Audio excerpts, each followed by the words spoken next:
Ikpoji Nnobi Festival. Once every year, when yams are due for harvest, that means the new yam festival is at the corner.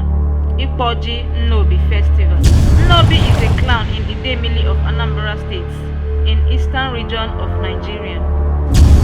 Ikpoji Nnobi is a festival that is held after Olulu Idemili Festival.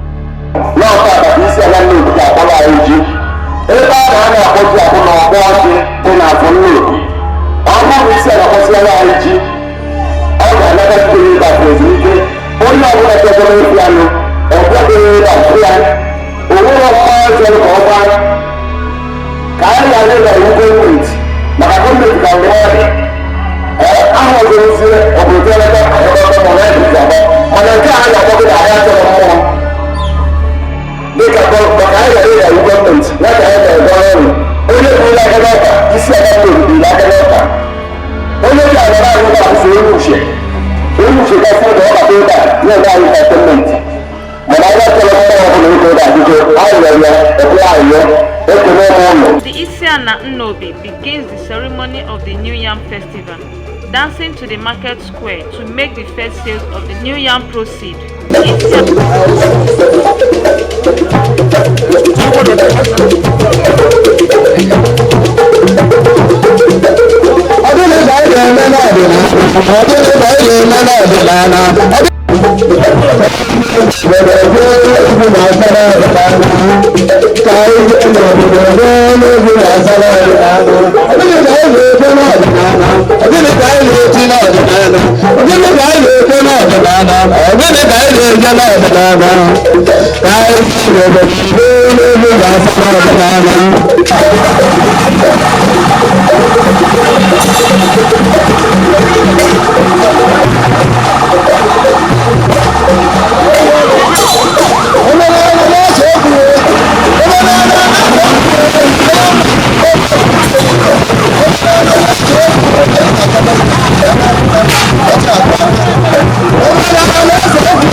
Come on. Japan.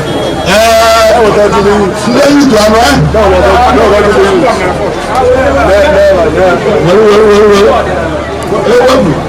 Ọdún nana.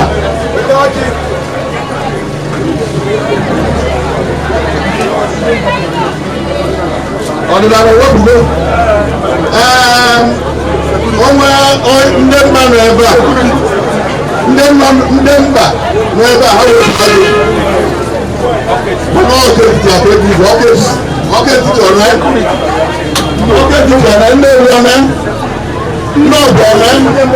were mmadụ. Okay, market master, where they talking about? All the easy and in a very good idea. Or what will I do? And the man that may well be also. No, they can move it. He's getting moved.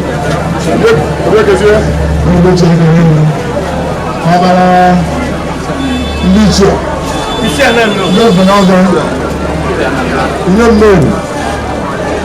No security. No market master. No,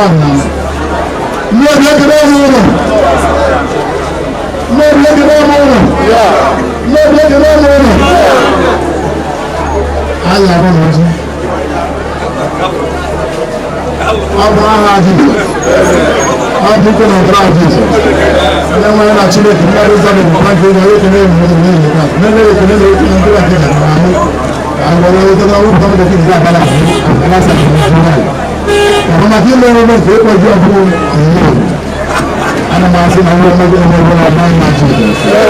ana malu sih kita nak pembeli apa boleh nama boleh nama boleh nama aja cuma faham nama ini jadi nama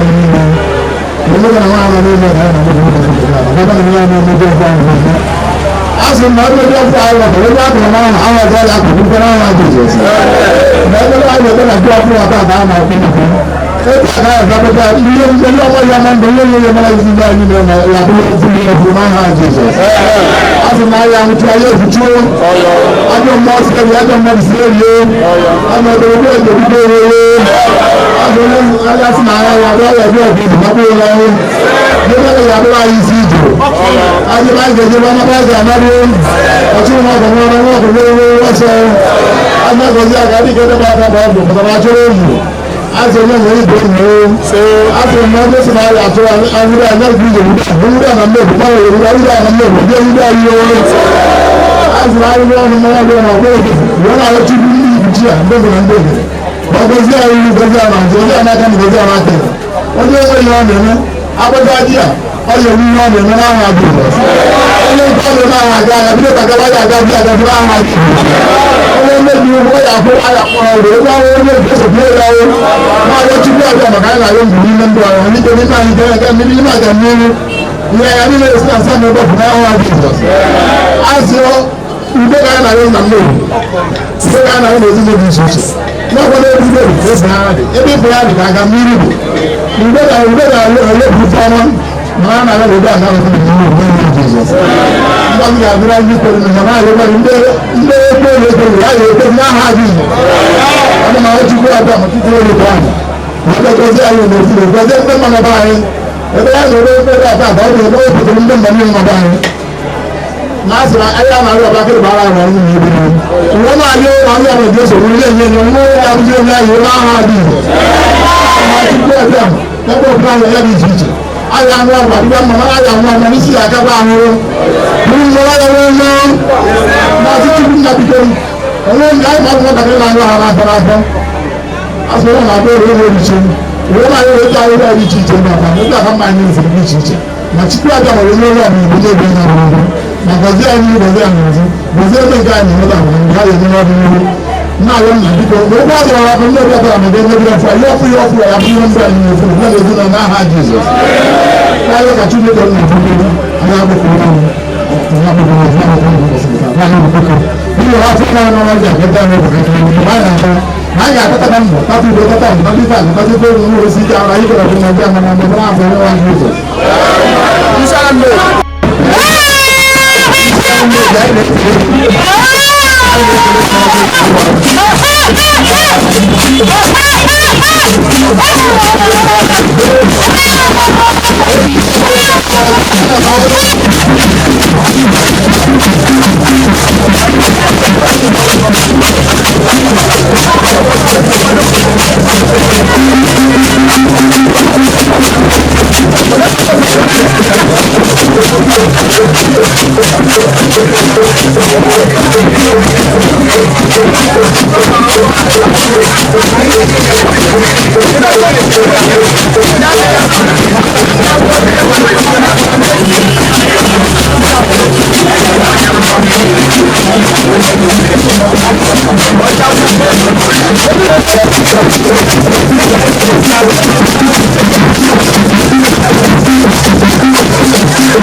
As the sales of the new yam begins.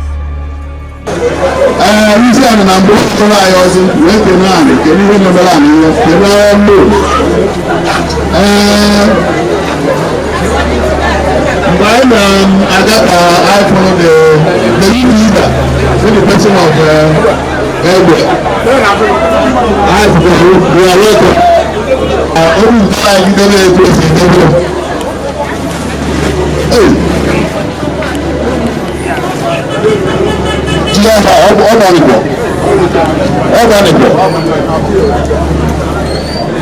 Iṣẹ́ ẹni lò ẹni wọ́n fẹ́.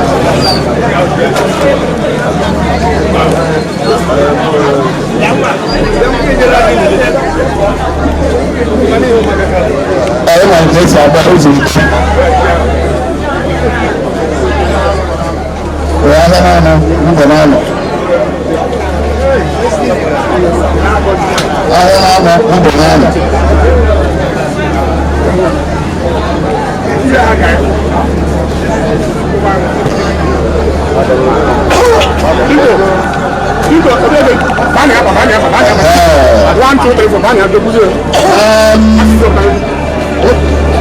Dịka anyị si malụ nke a nọ n'isi ebe anyị bụ nọmba 1 ji nọmba 1 nke na-esote ya bụ ji nọmba 2 nke anụ nọmba 3 abụ ji nọmba 3 na nke ọzọ abụ ji nọmba 4 and etu esi ekwu mgbe ọ gwọrọ mkpebie ekwu ndị ya bịa n'azụ ozugbo saalụ ya aka ego ka eje obi ya dịrọ mgbe maka na ewere ndị ijere ojige ijecha ụgwọ bute okenye 19 mana ọ bụrụ na nneobi ọ ya bụ na nneobi n'aha Jizọs biko na-atụfu mgbe si were anyị the first yam chi nke mbụ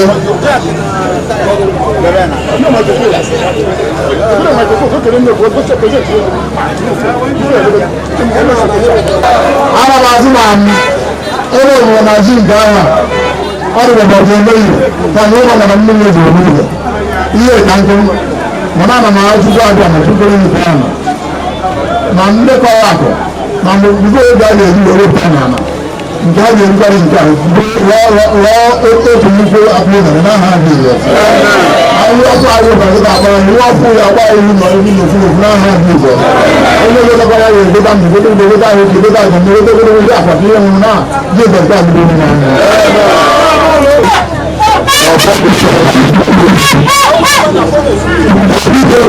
ẹgbẹ́ náà irú ìgbẹ́ ìwọ̀n ọ̀tọ́ ìgbẹ́ jìnnà bọ̀lá sípò láàrin ọmọ òṣìṣẹ́ àyà ewu ọ̀gbẹ́ náà 2,000 3,000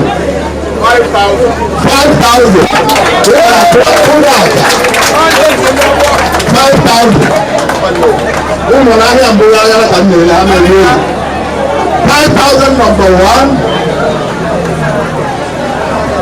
5,000 number 2 6,000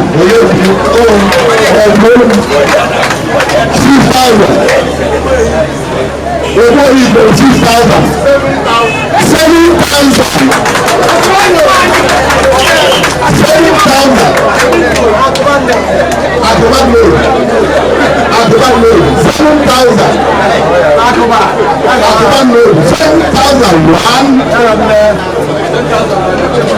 7,000 naira. What's more than one more than movie? 10,000. Keep rolling, 10,001, 10,002. On about 10,002.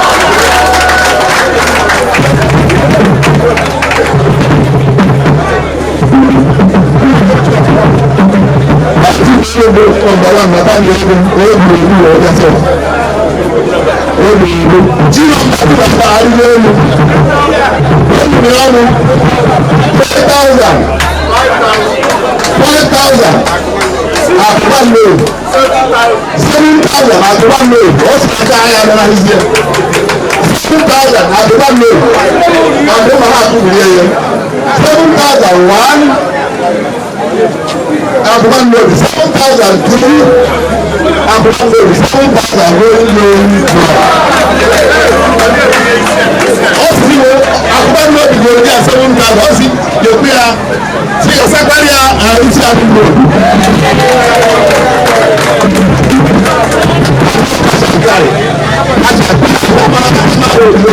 Oríṣiríṣi jí nọ́mbà 3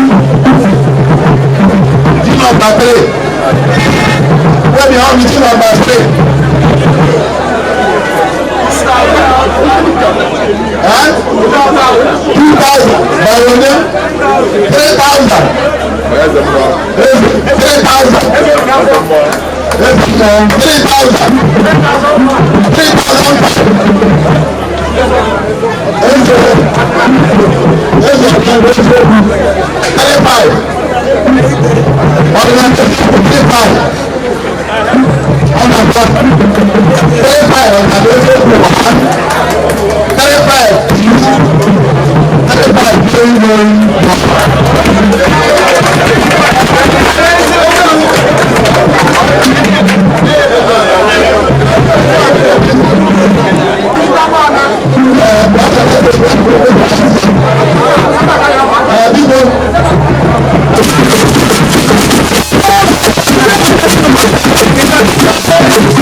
Immediately after the sales, the Isiana Ndize na also graced the dance floor as they danced to Ichi as a mark of the successful sales.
Thank you.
For this year, due to the pandemic, the ceremony will not be celebrated elaborately the way it used to be before, with masquerades everywhere entertaining the guests, but with a gathering at Isiana Nnobi's residence with few guests, friends, and well-wishers.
Makana isi ana Nnobi abụlọ echiche no Okechile onye chi enyelie ka ọ na-eme maka na ọbụta akwụkwọ bụrụ ya onye ya abụ isi na Nnobi o ji aza isi ala bụ ihe chi enyelie ya kpatara o ji wee nọ n'isi onye abụ ihe anya ka anyị kwudolie maka na ọ na-agba akwụdo mmadụ chi ya so na ọ na-akwụdolu ka anyị ji wee nọ n'ala iji wee kwu na ọha wee kwu na oke ọ nọ na tata ahụ ndị ozuru n'osi nọ nke chi enyelie ka ọ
Nnobi abụ katana kpọrọ ji n'afọ Nnobi taa anyị wee si n'afọ wee kpọsịa ji wee gbarata na be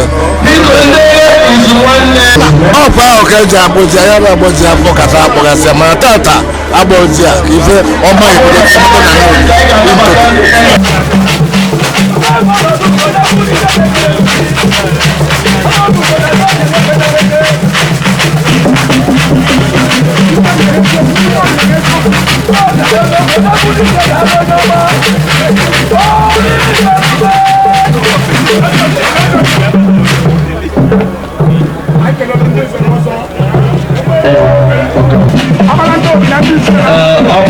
Nnobi na ndị ichie na-abazi n'obi ịma nọ na bekee na mmepe na n'obi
Thank you.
na nsọ Anachukwu ya ka anyị ga ikpe homage n'ọya ozi biela n'ọgbọ n'otu egbe si ada ka m na-esi ada n'ego na-adakwu n'ọgaranya bụ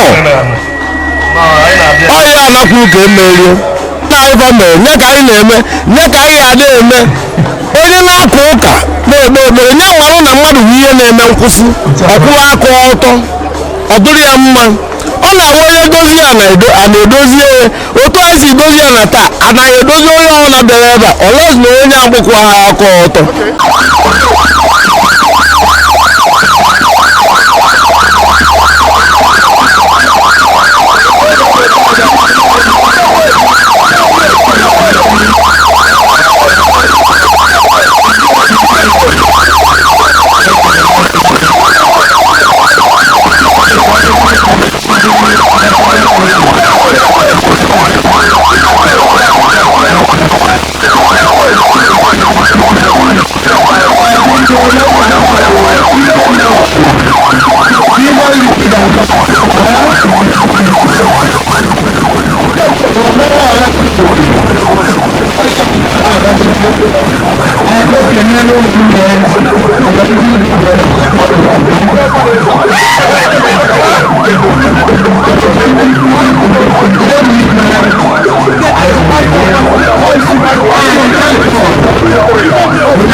isi a na-emebikpọrọ ji n'afịa and ihe a na-egosi na ji ọfụrụ apụtabago and etu a ji ọfụrụ pụtabara na ele ọ kpọrọ ji n'ụbọchị tata bido taa gaba anyị elezi ji ọfụrụ na onye nwere ji ọfụrụ ya ele obi dị m sọ aṅụrị maka na abịara ebe mmadụ jupụta ebe niile ju nke gosiri na mmemme tata gara ọfụma gaa n'ebe atụbaghị anya n'agbanyeghị ihe COVID-19 debere Naijiria mana n'ụbọchị tata onye na-ega anya ebe a kwesịrị ịma na ezigbote ihe na-eme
omenala anyị pụtara ụwa fụba omenala na onye isi ala ya akpọ ji ọfụ afọ ọ ya akpọba ya akpọba ndị mmadụ ego oye ọ bụrụ na ọ kpọọ ji ya o nwere ka ji ọfụ bata na nnobi anyị na-atụ anya sis anyị wee na-ekele Chineke maka na o mere ka anyị dị ndụ ebere mbụ na Chineke ya eme onye ọbụla bịara ebe a ka ọ narụkwa n'udo na ọṅụ andị ka aha ọzọ ka anyị zukọkwa wee nwekwa aṅụrị nke ịkpọ ji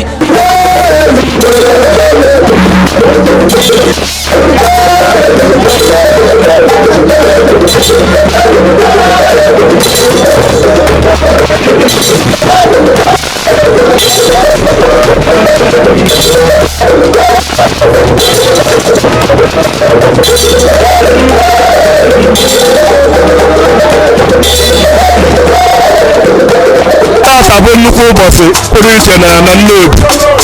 Ụbọchị isi ala Nnobi ji awarụ Nnobi ji ọ awacha ji taa Nnobi bido ribezie ji etu na-eme ọgọ Nnobi na ebe a ike Nnobi na ọtụtụ ndị nnukwu Nnobi ji biri wee sịrị ọ ga-adịrị isi ala mma n'aha Jizọs Kraịst bụ onye nwe anyị. Tupu COVID-19 a na-eme kịta sị ka Nnobi rubere gọọmenti isi maka na mmụọ ya aka lọta ọtụ ndị mmadụ.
Our youth will be well represented, and that is our prayer. And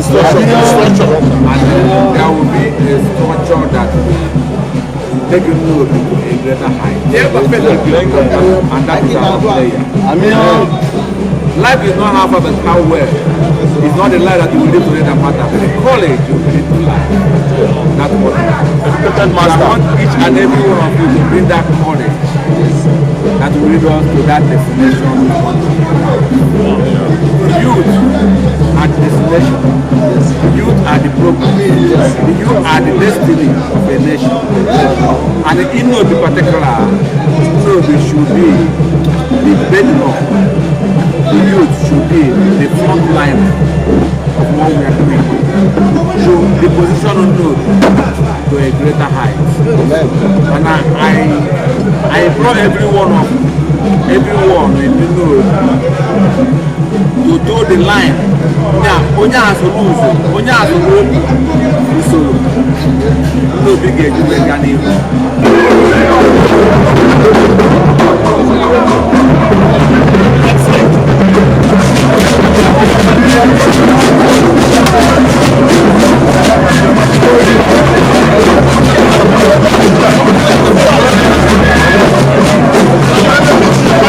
aṅụrị because na ihe a na-emekwa ọkwa ahụ anyị eme aghara ahụ ọ dị ata ọ dị ka asị na ha ya eme ma na-emeri ya dị ka mmiri ya ezo mechaa anwụwa ihe ọmụwụ na-eme ngozi ga-adịrị anyị dịrị ụnụ dịkwazịrị anyị mmadụ niile oji anyị eme anyị ka ọ na-eyi ma ihe ọma ga-eme na-ekerekwa gị Sewa Group ọ ga-adịrị ụnụ mma na ụtụrụ mmepe anyị adị mma n'ori ya dịkwa mma nwa na Nnobi ya akpata ego na-anata akụrụ na mmadụ bara aka ya eru mere aha Jizọs ihe ọma ga-emezu ya ma nke aja ka anyị tụọ na ekwenye ga-emezu ma na mọfụ n'afọ Jizọs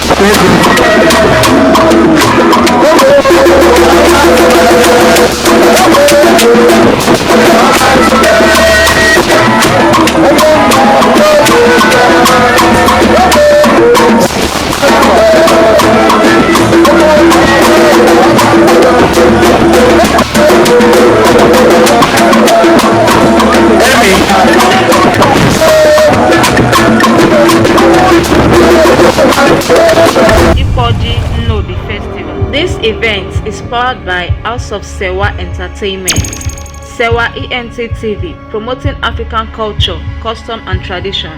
If you love what we are doing and you want to support what we are doing or promote and advertise through this medium, contact us on the numbers displaying on your screen. To watch more videos, visit our social media handles. Subscribe to our YouTube channel at Sewa ENT TV.